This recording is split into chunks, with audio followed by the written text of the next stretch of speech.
Hello and welcome to another story time. This week's story is Rumpelstiltskin.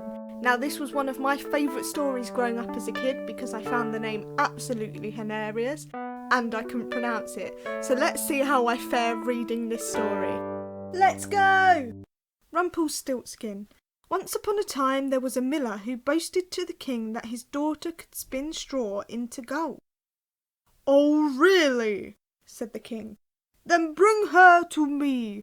Such skill will be very useful in my palace." The miller's daughter came to the palace. She was horrified to learn what her father had been saying. "Here is a roomful of straw, my dear," said the king. "If it is not spun into gold by morning, you shall die." So the poor girl was locked up in a large storeroom with lots of straw and a spinning wheel. She had no idea what to do, so she burst into tears. Suddenly a funny little man appeared and asked her what was the matter.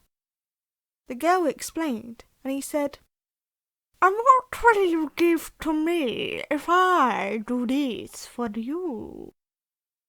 And the girl offered up her necklace, to which the man said, "Excellent, excellent! I shall get to work straight away." The little man set to work, and soon the room was filled with reels of gold, and the miller's daughter looked on in amazement.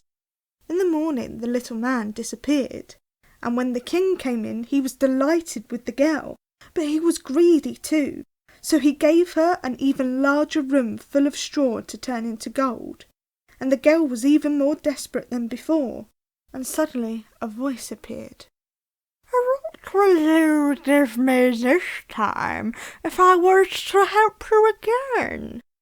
And suddenly the little man appeared. The girl offered up her ring, to which he agreed, and just like before he turned the straw into gold. But on the third night she then was locked in a huge barn, and she had nothing left to give the little man.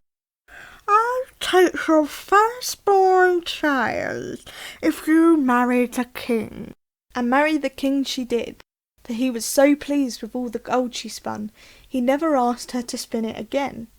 But a year later they gave birth to a precious son, and by this time the queen had forgotten all about her promise to the little man. Then one day he appeared and demanded the baby.